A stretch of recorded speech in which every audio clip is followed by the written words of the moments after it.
Get 'em giddy. Welcome back to Get 'em Giddy Radio, Episode 3, here, brought to you by Jersey Nut Sport Fishing. I'm Captain Cody Mountain, joined along with Captain RJ Mountain, a.k.a. Captain Smokey, and Captain Matt Salco, a.k.a. Captain Taco. And today we have an episode, we're going to call these Doc Talk episodes, where they're geared towards purely informational, a little bit less of us just bullshitting, a little bit more information for our listeners on how we approach certain things, whether it be gear or techniques or fishing spots. Today, particularly, we're going to go over Midshore Trolling Tactics, and the way we're going to do it is we're going to have Captain Taco kind of be our mediator, and we're going to have him ask RJ and I questions and kind of just pick our brains about how we approach midshore fishing for tuna.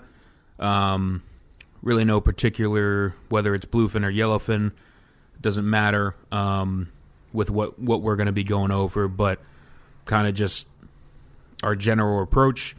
RJ and I definitely have a lot of similarities and a lot of differences with how we approach our fishing, so it should be a good episode. Kind of excited to turn the reins over to Taco to see how he does. He's not much of a talker, so your confidence. Well, we'll figure it out. Well, yeah, he's going to be in charge here in a couple seconds, so we're going to see how he does. First off, well, I want to know why. Why don't we have a nickname for Cody yet? The boss. I was going with Captain Angry.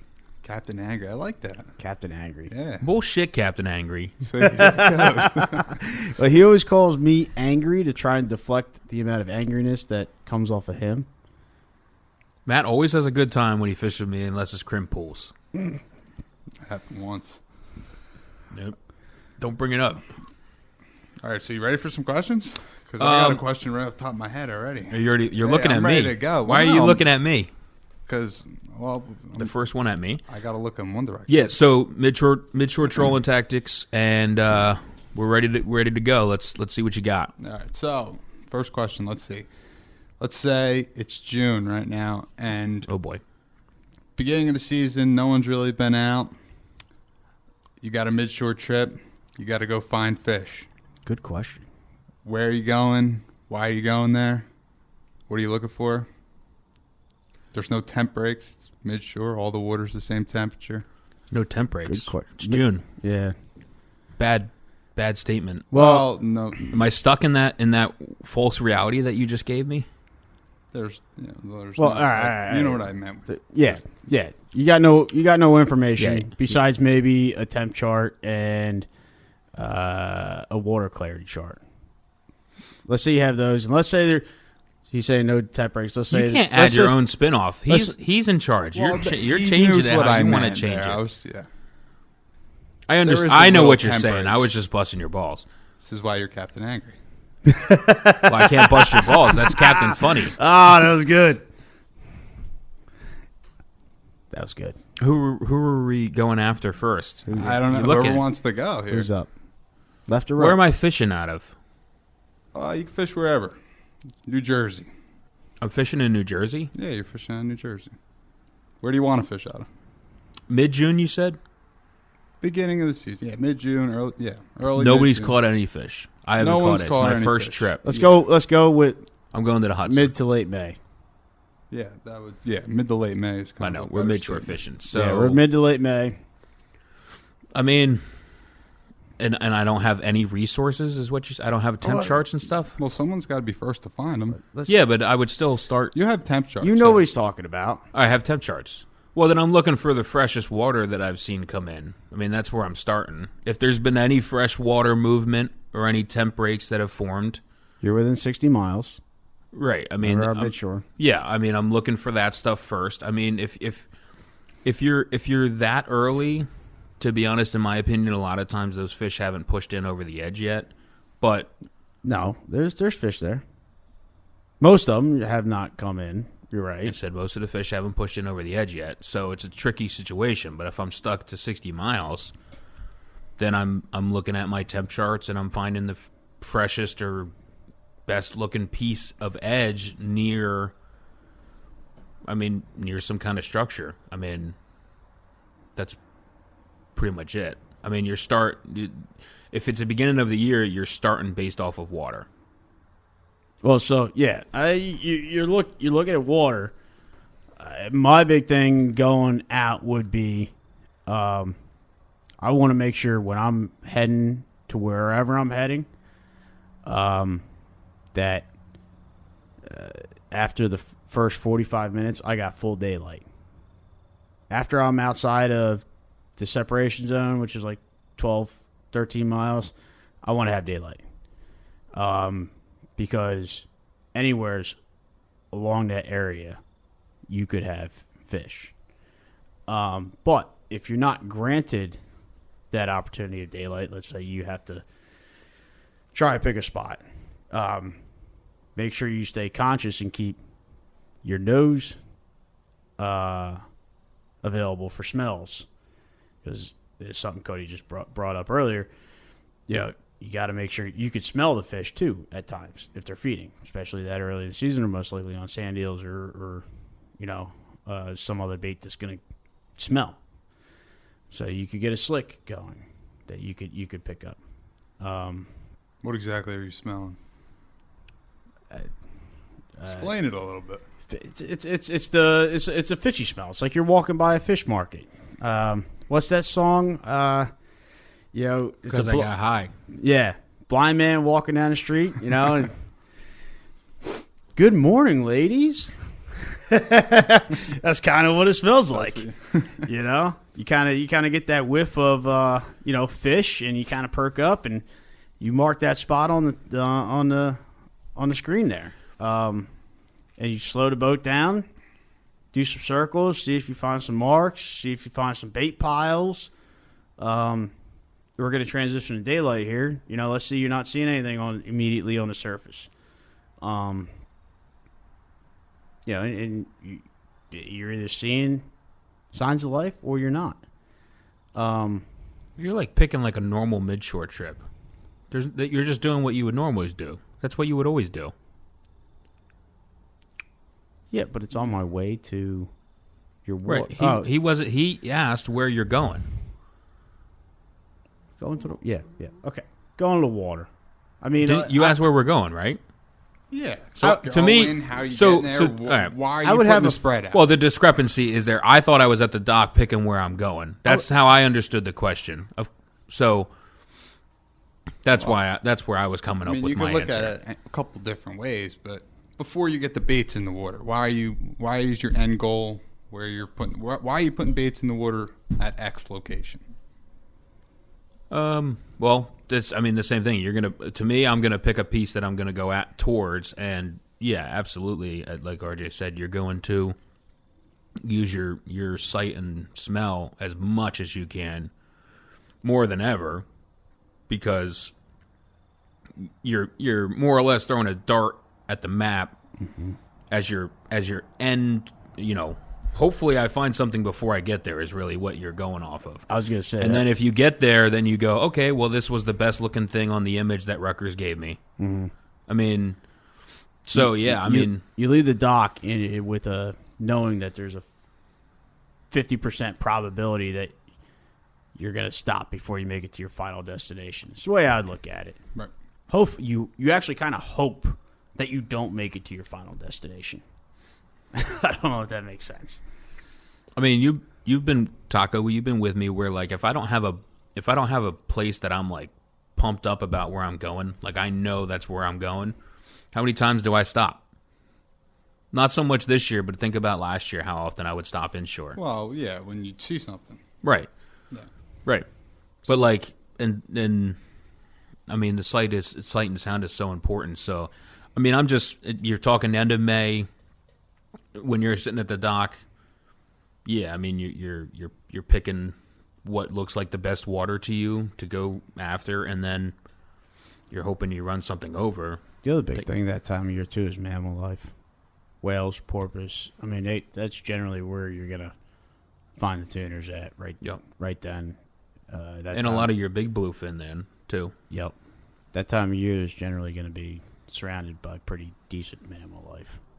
So, yeah. I mean, Right. that's pretty much my answer to your question. I mean, you got nothing to go off of. So, as a, hopefully, we've done a lot of it. So, like, the piece of water that we pick might be different than someone that doesn't know exactly what they're looking for. If you can match up a piece of water with a piece of structure, right? That's always ideal. If there's any water over top of like the Chicken Canyon, Bacardi, Yeah. Out in that type of area, right, on that 30 line area. That's right out of that 30 line. It's kind of where I'm looking for my final destination to be. If I make it there, like I said, you're kind of half hoping that you don't. And your water in the winter always gets real dirty too. So if you're looking at a turbidity, sometimes that might be what you're keen on. Is maybe there's not so much a temp break, but there's just a cleaner patch of water, where the fish can see what they're feeding on and stuff like that. So, I mean, using your tools, and then after that, using your instincts. All right. Something different. Any type of edge. I think that any covered sort. it pretty good. So, let's say we get to the pat. Let's say we're running out there, and we stop on some fish, put the baits out, and you get a bite, land the fish, turn around, fish are gone. There's nothing there. What's the next? What do you do now? Who's up here, Cody? Whoever wants to go first. You got to pick somebody. Well, Cody went last time first, so let's go with you. Okay.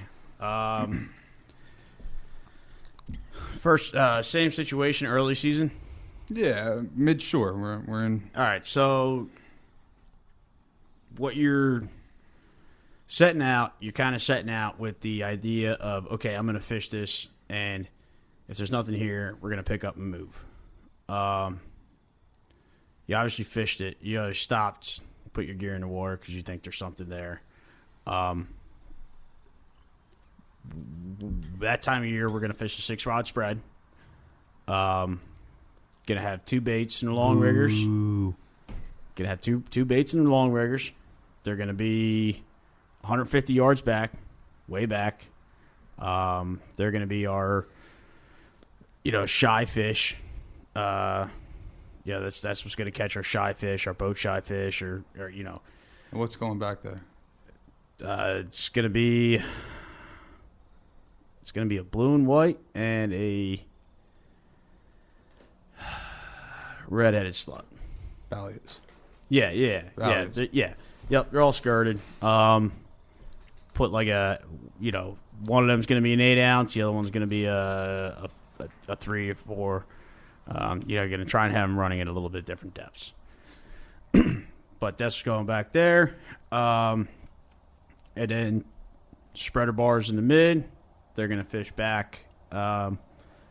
Maybe how far do we set them back? 40 yards, you think?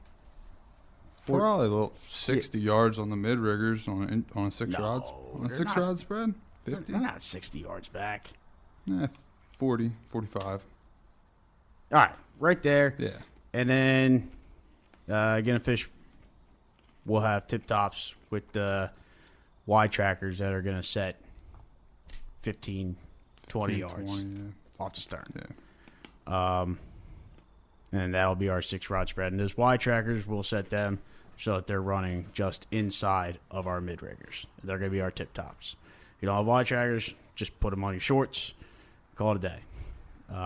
Still run that same place. But that's going to cover your fish there. That's going to... Anyways, you get a bite. You turn around. There's no fish there. What do I do? We get a bite. We get a bite. We get a fish. Turn around. Can't find him.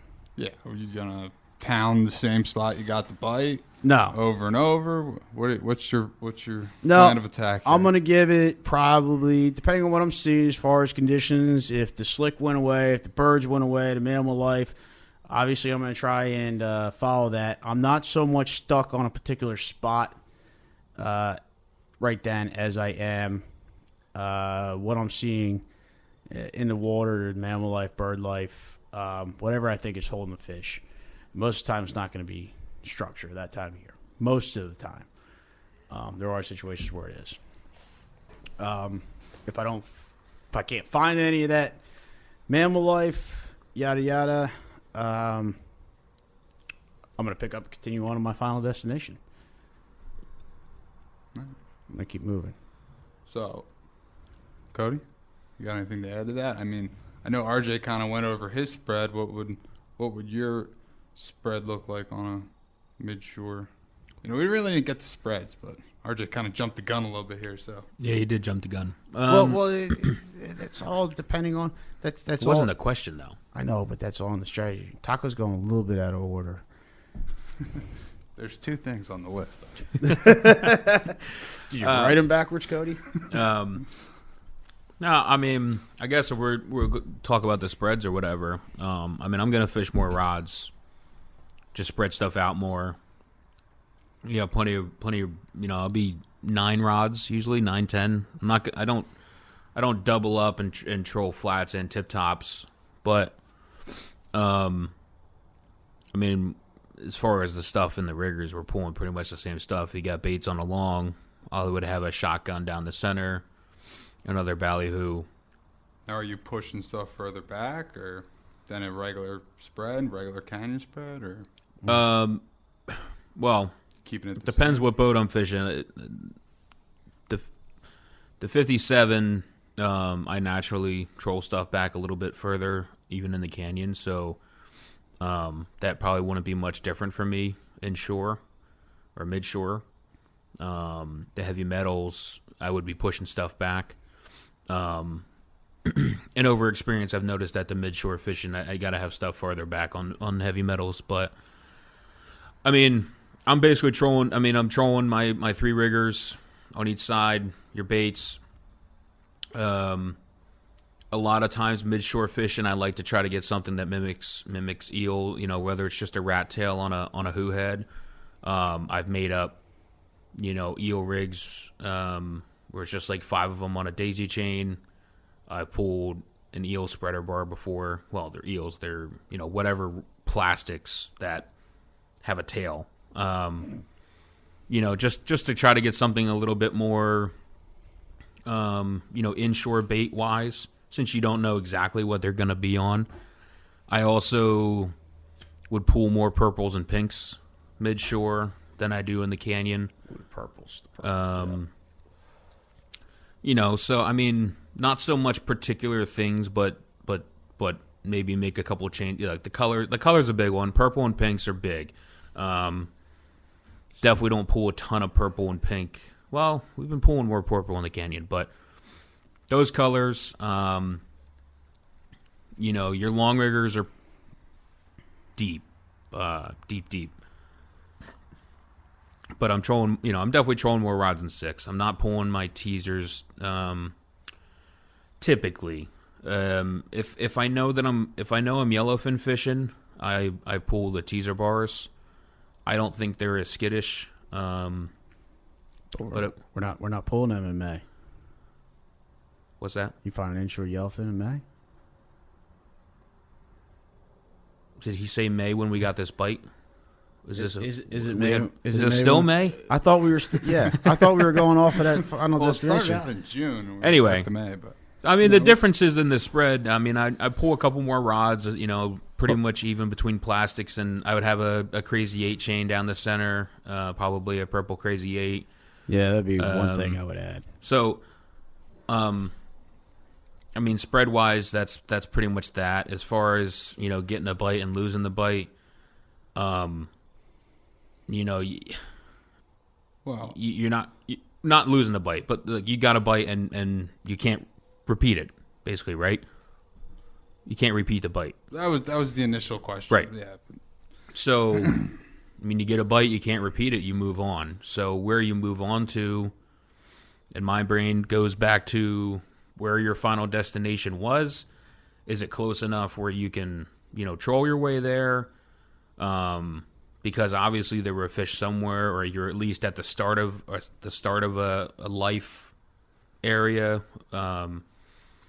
Whether you had mammals and stuff. If you have mammals, obviously you follow them, but you've probably already been following them. If you got the bite in the mammals, you've probably been with them, and you can't repeat it. So sometimes it's a timing thing, but I'm either trolling off to a piece of structure or the piece of water that I wanted. Most of the time with the mammals, too, the trolling too. If you're within, I'd say 10 miles of your final destination, that's a good point. Right. Probably going to troll there. That's what I mean. That's a good point. That's kind of what I was saying. Like, if you're somewhat near it, you probably found the start of what you were hoping to find, maybe. And the mammals, if you can't repeat your bite, you're generally going to see a difference in their time of day. Yeah. If you're getting bite off of mammals, usually the bite just stops. Yeah, the mammals will still act totally different. Right. And then, you can, a lot of times you can see that. I mean, if you got slicks, you're not just going to sit there and waste the whole day, right? So you're just going to look for different signs of life. I think midshore more than anything, if you're within 10 miles or whatever, you cover the ground. Especially, you're new to fishing. Why would you, I'm not going to pick up and run 5 miles and set the spread back out when I could have taken 45 minutes and trolled over it. So depends how far you are. I mean, if you're stopping at 20 miles and your destination's 60, well, then that's a different story. But there's fish around, but that mammal life thing too. The other thing, if they start acting different, try and find a group of mammals that are acting the way that they were acting when you hooked up. It sounds silly to say, very intuitive, but it's kind of And I don't know, and for me to kind of give up on an area, it's going to take me a good hour to hour and a half to hit. If I got a bite going past mammals, to know that I didn't repeat. Or to know that I repeated that same pass at that same speed, at the same angle, and guarantee myself that the bite is done, it takes a bit of time. I don't know, say not 2 full hours, but at least an hour. You're not just going to, at least personally, I'm not just going to leave until I know that I did it the same way. So at that point, then you've already given it another hour. Then you move on. So I think something that a lot of people in general, they turn around, they go past it the other way, they don't get a bite, and they go, I only got bites on the one pass. So since we're talking midshore trolling again, so is there anything different? Say if there's bluefin versus there's yellowfin, are you changing the things you're doing? Being there's different species? Are you doing the same thing? You trolling the same speed, same spreads? Okay, so we're getting a little later in the season here. Yeah. Okay, so we're a little later in the season here, in the meat and potatoes of it, right? Right. All right.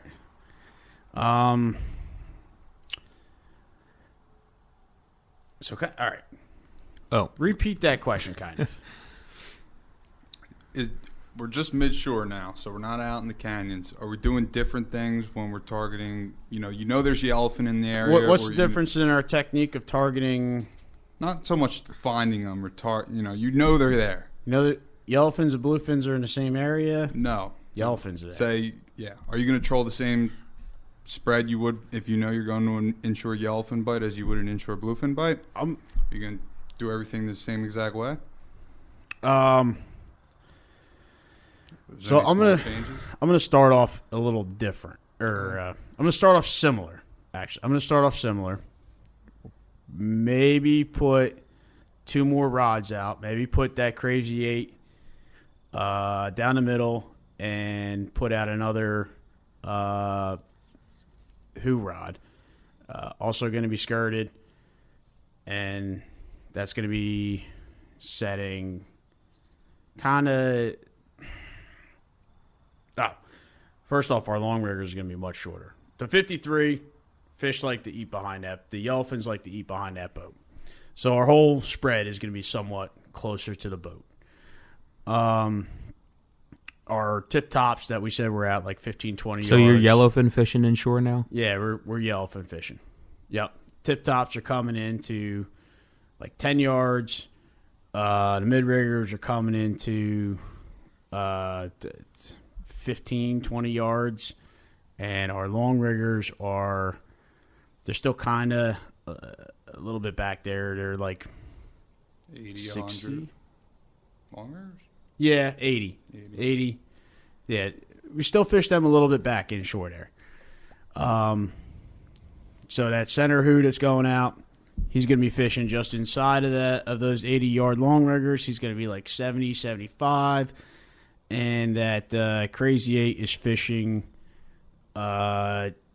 just behind our tip tops, which are, like I said, they're like 10 yards, 15 yards, so that's going to be at 15, 20 yards. But inside of our mid-riggers. So just going to put out a little, you're putting out a little bit more options for them. Yellowfins are definitely more pack eaters, but you're still generally just going to get your onesie, twosie bites inshore. So the only reason like you're fishing in the canyons, you put out 12 rods is because you try and get as many hookups as you can, and those fish definitely pile on out there. Very rarely inshore do you get a ton of fish to pile on. Like I said, most of the time you get your onesie, twosie bites. But that's how my spread is going to change. And that's what I'm going to start off with, probably that 8-rod spread. Cody? Did you ask us how our spread's going to change? Just anything. I think he keeps twisting questions. Anything in particular. I probably do. We're going to fish different between bluefins and yellowfins inshore. Yeah, that was... Yeah. Well, he only did yellowfin. Well, he was kind of saying he put his spread out. My first spread's my bluefin. My secret bluefin spread. Yeah. My 6 rods. Now I got 8. No. Same thing. To me, yellowfin inshore and yellowfin offshore are the same. But, I mean... What? No, you're going from bluefin to yellowfin. Yeah. Inshore. Oh, okay. Yeah. I heard you make the comparison to the canyons at the end. Going to bluefin to yellowfin, you got twisted. Yeah, because of you. Because you're only talking about yellowfin now. Captain Angry. So the difference, bluefin and yellowfin, I mean, they're inshore. They're feeding on, in theory, similar stuff. So I'm really not changing much. No. Simple answer. The only thing I would say, our spreads basically turn into the same thing. Going back into bluefin fishing, but I typically fish a little bit slower, and I'm just bringing this up because RJ fishes a little bit faster. I would make sure that I'm fishing on my slower side of things while I'm bluefin fishing inshore. Ooh, yeah. And I think RJ would too, but I'm just throwing that out there because we didn't talk about speed. But speed's important. I would be, in the upper 5s, low 6s. For not wise speed. Bluefin, right? For bluefin. But I also do just fish slower than RJ, like in general. But I would just make sure that when I'm targeting those bluefin, I'm going back like that. I would be on that slow side. Are your rods still out at the same distances? Mm-hmm. Like I said, my spreads were not as compact, or I'm not fishing as compact as you. So, but that boat fishes good with the spread set back a little bit. Mm-hmm. Well, you can't go too far. Remember we did that? With the spread? Just put the spread back too far one time. Yeah. That was a shit show. Shorts at 100 yards. Yeah. Not getting bites. Well, we did get a bite. Fucking send them. I was pissed. Ocean City boats were kicking my ass. So I mean, speed. You know, if it's blue, that's probably the one thing I was going to say between the inshore bluefin and inshore yellowfin. I'm just going to make sure that I'm on the slow side of things. But I've also had it, like I remember maybe last year, the year before, where I was fishing next to RJ and I was going the slower speed and I was getting more bites than him. So I mean, every day's different, but that's just the starting point. Yeah, the speed. Yeah, so the speed's one thing you're changing in your spread. We're putting a couple more rods out. Typically bluefin, I'm probably going right about what you said there. I'll troll one engine inshore, so that puts me about 5.5. Sometimes, like if we're bucking into a current and bucking into the sea there, I mean, shoot, sometimes that boat goes down to like, I don't know, 4.5, 4 knots. Sometimes she slows right up if you get her into a big like 6 foot sea, something like that. But yellowfin, 2 in gear. Try to manage her right around like 7.5, right about there. So these inshore fish, are you guys marking them at all, or is it all seeing them up on top? I mean, what's most of the, I'll just say it. Like I don't fish midshore as much as RJ does. Most of my midshore fishing comes from seeing or smelling. So to answer your question, I either see something I like, which doesn't have to be the fish, could be the mammals, could be slicks, or I'm smelling something and I got pretty honed in on it there for a while, where I could smell them like 10 miles away and end up finding them. But and then dialed in last year. Yeah, I don't know what was going on there, but then I mean you want to see. You should be able to mark some stuff midshore, whether it's bait balls, or it's tuna marks. I mean, could be either or. Your question was, you see them up on, where you marking them, or you seen them up on top? I mean, what are you saying? I mean, it's you would love to see them. I would. Personally, I would love to mark them at 50 feet. Ideally, like to see them jumping out of the water. Right. Right. Besides them biting your hooks, I mean, seeing them up on top is always nice, but a lot of times you end up getting royally pissed off because you see them up on top and you cannot get close enough, or they're sitting there they just don't want to eat. So, I mean, my ideal spot is if you're marking fish at 50 feet, you should be able to get bites out of them. So, but, I mean, you can mark them between 30 feet and the bottom. And one of the coolest things to see is, marking fish at 180 feet and watching them come up on your screen, turn around, and you see them blow up on a rigger. I've always wondered how you track them up the screen up to like 20 feet, because that's in your cone of your transducer. Then they blow up on a long rigger. How the hell does your transducer pick that up all the way back there? I don't know, but I always wondered that. I mean, those are your good fishing days. 30 feet on the high wide. I've done plenty of midshore fishing that, to be honest, you're not seeing a whole lot, and you just get a random bite, and you're just happy you got your random bite. Those are shit days. Right. I'm just saying, like, I mean, yeah, you want to be marking them. I mean, more than... Well, yeah. You want to be marking them or seeing them? But you run into different situations. There's like they're up top and they're just pushing. There's a school of fish pushing water, right? So out of that, you get one of two situations. They just want nothing to do with you and go away at any time that boat gets within 100 yards of them. The second situation is when you get within 100 yards of them, you just see that pack of fish just hard charge your boat, and your shit gets torn up. Yeah, that's good. So let's say these fish are up on top. How are you just driving through them? No. What are you doing there?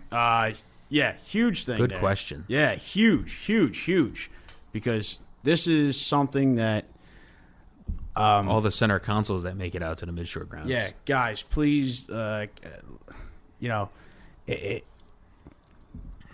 all work together when we're fishing these schools of fish that are up top. If you guys are out there and you're listening to this, please, let's work together. Anyways, RJ wants to work together with other boats. yeah, because otherwise, Did you hear that, Taco? Otherwise, they're going to screw it up. I want these guys to catch fish too. What are these guys doing near my pod? No, that's when somebody comes in from 2 miles. I see somebody see us from 2 miles away and make a hard left turn and just come towards us. Anyways, no, you see these things up top, and big thing is, first off, you do not want to drive straight through them. You do that as a last resort to get a bite. If they're feeding, if you're seeing them push water, if you're seeing these things in feeding with porpoise, with whales, with any of that, you do not want to start off approaching these things and driving right over top of them. I'm not saying don't ever do that, because sometimes you might have to. But always start off circling them. And you make your first pass at them and stay like 50 yards. Let's go 50 yards away. They're like us 2 rigger lengths away, which is our riggers are 45 foot. So, you make your next pass at them, and you kind of do the same thing coming from the different, when you make your passes at them, you want to kind of see which direction they're feeding in. And you want to make your 2 passes in opposite directions. Like, let's say your first pass would be with the direction that they're feeding, and the second pass would be against the direction that they're feeding. Okay? And you're seeing these things up top again. Next, let's say you don't pull any bites out of that. Next big thing to do is to drop your baits back. You want to drop your spread back. He's a bluefin, right? Yeah. Well, they're up top, so. Yeah, it's bluefin. Yeah. Everything's getting dropped back. Dropping it back like 120 yards for your longs, maybe 150, depending on how your boat handles. And what you're doing is, with the boat, is you're approaching the school of fish, and you're going to come up alongside of them. And ideally, your baits are far enough back so that way when your stern is passing the front of the school, your baits are still behind that school. And you want to keep driving, and at this point, your boat should be far enough away from that school of fish so that you're not going to spook them. When you turn in front of them, you're going to make like a 45 to 60 degree turn and cut these fish off. And what you're trying to do is get your long baits to drag in front of this school, ideally in the direction that they're feeding. So that way... Almost in the school. That's what you're saying. You can drag them through the school, or you can drag them in front. My first pass, I like to try and position those baits in front of the school so that most of the time, the school of fish, if you're going in the direction that the fish are feeding, most of the time the fish that are feeding are actually under the water in front of that school of fish that you can't actually see. Most of the fish behind them, I don't know what the hell they're doing, but those are the ones that you can see. It seems like. So I always try and get those baits in front of the school in the direction that they're feeding. That's ideal. And most of the time, you should be able to pull a bite off of that. If you can't, maybe once you get those baits in front of that school, pull your engines out of gear, leave those baits sit there. You're trying to be like sneaky, stealthy. and let your baits drop, and then let that school of fish kind of like swim into them, and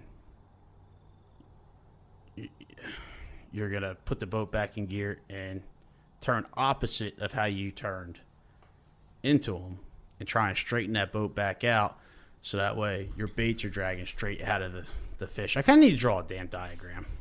Yeah, because you just went left, right, left, right, right, right, right, left, right, right, right. Did you get a bite yet? No, I didn't. Damn. I'm still working these things. I'm confused as all hell. I can't even follow you. I've yet to drive through the school of fish, though. Good for you. I would have nailed him. This is why there's no boats around. Yeah. But, what other people don't realize, too, is like while you're doing this, instead of just driving over top of school of fish, there could be 3 other boats around. And, they could just be kind of like, because you're working this school of fish in a circle, they could just be kind of like circling there with you. Yeah, you don't have to drive through the center. After that point, you've kind of judged how skittish the fish are. You kind of judged, these things are going to be assholes. The only other thing to do is to drive over top of them. Kind of really. If they didn't go down yet. Right. Yeah. If they didn't go down yet. If they're still up top there, and you haven't pushed them down, that means they're not that boat shy. They're kind of not really interested in what you have to offer, though. I mean, if you drive over top of them, sometimes I'll put both of them in gear, too, and drive over top of them, because you're kind of, at that point, using that boat like a lure. You're trying to create that bubble trail and get them fish to come up in there and, eat your baits. They're probably going to eat your spreader bars at that point, which is, if we're bluefin fishing, we got 4 of them in the water. And for us, that's mainly what they're going to come up and eat. Yep. Anything to add? Heck of an explanation there. There's a lot I'm just going to drag my about 10, 15 yards outside the rigger. Whichever direction they're going, I'm going to go the same direction and pull my spread right by them. Basically. All right. Yeah, there's lots of different ways to work it. The driving over top is a last freaking resort, people. It's a last resort. Please realize that. Yeah, I mean, you don't want to. You don't. Yeah, you don't want to scare them down. But I mean, I have caught fish running them over. So. Yeah, but very rarely. I mean, you'll get a bite out of that. Very rarely does that present an opportunity to turn around and get another bite. They're usually gone by then. I don't know. I caught 11 out of 12 one time running them over. I said rarely. And then I turned around and an hour later caught 10 out of 11. Okay. Well, we're out there every day. We have No, I'm just saying. Yeah, to defy the odds. You don't want to run them over, no. But that's why a lot of times up top, I'm not a huge fan of fish up on top. I end up seeing that more being more frustrating than good. Well, to me, we're talking about fish up top that are pushing like sand eels or something that are they're not just swimming around. Those ones are the worst. Yeah, the ones that aren't feeding. That's what you're talking about? They're like basking sharks, just chilling. Yeah. No, nobody really likes those. Just like a 10% chance that they bite. So no, Taco, to answer your question, I'm not running them over unless I get pissed off at them. That's basically my point. I'll give them a couple shots, and then if I don't like them, I'll run them over. Fuck them. All right. Well, get your 10, 11 bites. Mm-hmm. Anything else you guys could think of covering inshore, midshore trolling tactics? It's kind of the topic here. Structure. Yeah, go ahead. Well, I would say structure because, I mean, we covered the water thing, right? The edge. Well, we haven't even covered really water. We did a little bit, but yeah. Structure, obviously,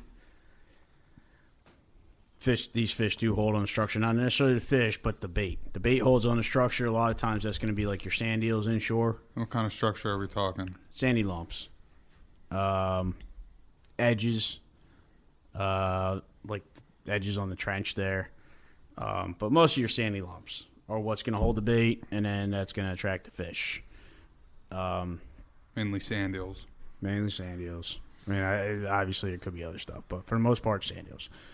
The structure, trolling, the lumps. The big thing is to find out where on that particular structure the bait is. If the bait's on the edge of the structure, if it's on the top, the mound of the structure. Sometimes a sandy lump, the sand eels could be on the side of it, not necessarily the top of it. Sometimes they could be on top of it. Sometimes they're not on the lump of it. Cody, that seems to be your experience with that too, seeing them, right? What are you As asking? far as where the bait, the bait. You want to work where the bait is on the structure. Yeah, absolutely. And that stuff just moves so fast. I mean, that's, from day to day and stuff. So, I mean, if you find bait in the middle of the season, there should be fish near there somewhere. Sometimes early in the year you can find bait. It's just barren. Yeah. But, yeah, I mean, there's always certain sides of lumps and stuff like that where, So how are you seeing this bait? On the screen? You seeing it up on top? I mean, what do you say you're seeing bait? Do you just schools of bait? Clouds of bait? balls. Balls of bait? Balls I mean, are I'm- ideal. Bait. Yeah. Big balls. Bait balls, Big balls. sand eels. I was actually seeing them on the edge of the Wilmington this year, sand eel bait balls on the bottom. But, That's unique. they'll sit right on the side or on top. I think most of the time I see them on the side of a lump, and it's usually a certain corner or a certain side. So, and that almost holds true year to year with certain structures over grand scheme of things, where just certain sides of structures, even though to us it just looks like one side of a lump. If a lump's got a circle doesn't have sides, It's but a circle. let's call it the east side. Just always seems to hold the bait more than the west side. So that's a way for you to cut down on time when you can start banking that kind of knowledge, right? So when you go somewhere, you want to fish on the east side of it versus the west side. But, I mean, seeing the bait balls on the bottom, if you're seeing stuff like, getting pushed up towards the surface. Well, I think a lot. I mean, I maybe my experience, like where there's other boats out there too. A lot of the private newer guys that are getting into like tuna fishing and stuff don't necessarily have their gains on their sounders set high enough to be able to pick up that bait. Yeah. So just something to keep in mind, guys, because I know I've talked to guys who are like, "Oh, I'm not seeing any bait." I'm like, "Well, did you turn the gain up?" Because those sand eels, let's say they're not perfect, ideal balls of bait. Yep. Yeah, you got to turn your gain up, and you at least get you some blue fuzz going there, and it'll get you a little bit more of an idea of where to be. Yep. Yeah, I mean, Most of the time on the bottom. and I don't know if you were just asking about midshore stuff in general, but if you see stuff, fish it. At the end of the day, there's no like perfect situation. That's why it was like, even that first question you asked us was like, there's no answer. Mm-hmm. There's guidelines. So fish it. I mean, by far the most midshore fish I've caught are fish that I've just seen something that I liked, and it turned into a good bite. Whether it was smelling them or seeing them or mammals or just seeing the right color water on the right lump. I mean, and going, that looks, it's good water here. Yeah. Give it some time. I mean, fish it. Everyone's in a hurry to be the hero, but everyone likes to run over stuff. So I heard you just say watercolor. What kind of watercolor are you looking for inshore? Well, that all differs. Yeah, that stuff changes a lot, and you might just see the water clear up a lot when you hit the claw, and go, I don't know, it looks, I think watercolor is kind of like a bonus, right? You're not really. Yeah. It's not really like a big thing. I don't know about color. I probably meant to say clarity more than color. That's all relative, I think. But for midshore, I think clarity. I think one thing Cody was basically saying, but I just thought of a different way. It's like most of your good inshore fishing is going to come off of things that you don't see on your sounder, but you're going to or on a chart, right? Or on a chart, they're going to come off of visual cues, smell, bird life. They're things you're going to see more with your eyeballs, and then hopefully see on your sounder. But I mean, if you think about the guys that do it every day, shore catch and stuff like that, those guys literally run hundreds of miles a day looking for what they want to see. Right. I mean, that's how they stay on top of it. They can run around at 50 mile an hour or whatever fast they go, and they look for what they want to see. Yeah, those center console guys, they don't use knots. Yeah, I don't know. They're mile an hour guys. Because it makes them seem like they're going faster. So, I mean, use your eyes. I mean, there's certain things that you always tend to. I mean, similar for any type of fishing. You have your patterns and stuff like that. But midshore, more than anything, is being a fisherman, and that's kind of the knock that even as young fishermen that we are. We are already bust on people because it seems like less and less people are being fishermen. Just because the internet, they can get a set of numbers off the internet. The internet, their buddy fished here at these numbers 3 days ago, so that's where they got to go. Mm-hmm. And that's kind of what I was getting at. Like I had it happen. I love working with some of these boats down in South Jersey, out of Atlantic City and stuff, and their buddy caught fish at X on a couple days ago. And, he gave me the numbers and stuff like that and whatever. And, I ran across stuff like 10 miles. This was last year, like 10, 12 miles and short of it. Stopped and fished. And he kept going. And he was so dead set on the fact that there were fish caught there a couple days ago that he never came back. I don't even know what he ended up doing. We lost communication. But, just be a fisherman. I don't know. Kind of a tricky thing now, apparently. Well, I could think of. I think we did. Let's say we did 2 or 3 inshore trips in like a 2-week span, in June, somewhere's in there this year, and Hunter's dad. Well, Hunter's one of our mates. His dad had done good. The day before we did our first one. So we had gotten, he had told us where he had done well at. So, we head in that direction, and we get to those exact numbers, and there's 10 other boats there.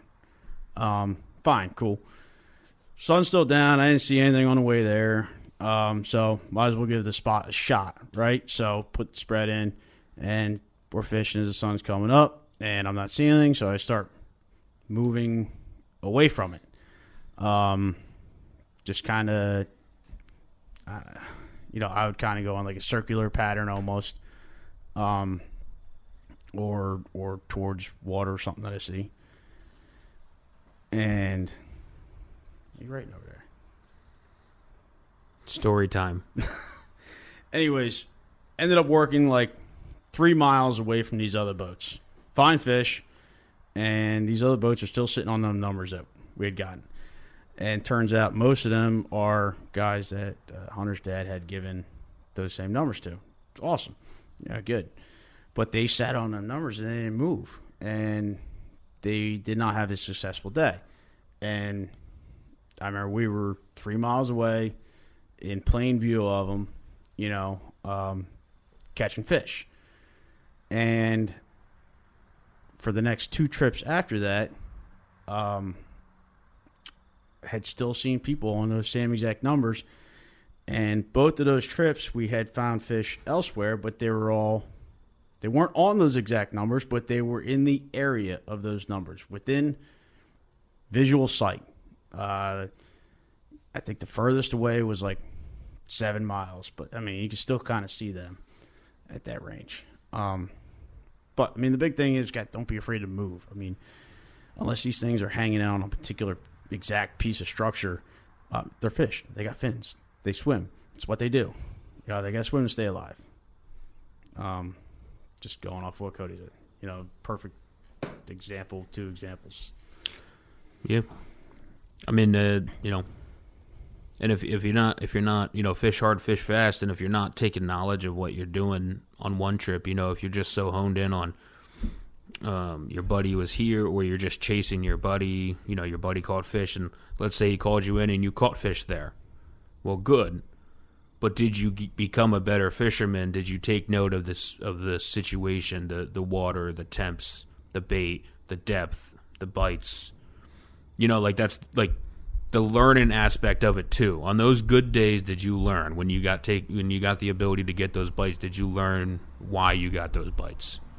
So I don't think a lot of people do that nowadays. No, and that's why I'm bringing it up. Is like, it's great. Everyone should catch a lot of fish, but if you're not going to school and you're not taking notes, then you're never gonna. When the time comes when that one day can be made or break from that one fish, but you didn't do any studying to know where to go get that one fish. People put more effort into keeping in contact with their buddies that are all fishing within a 5-mile radius. There's going to be a day where nothing looks good. So can you put the pieces of the puzzle together, as Captain Smokey would say? And that's the learning side of it. So, I mean, midshore stuff. Use your eyes, adjust your spread if you need to. There are things, colors and stuff like that. But, I mean, did you have more questions for us, Taco? I think that pretty much covers everything. Have you learned anything about midshore fishing that we did not bring up?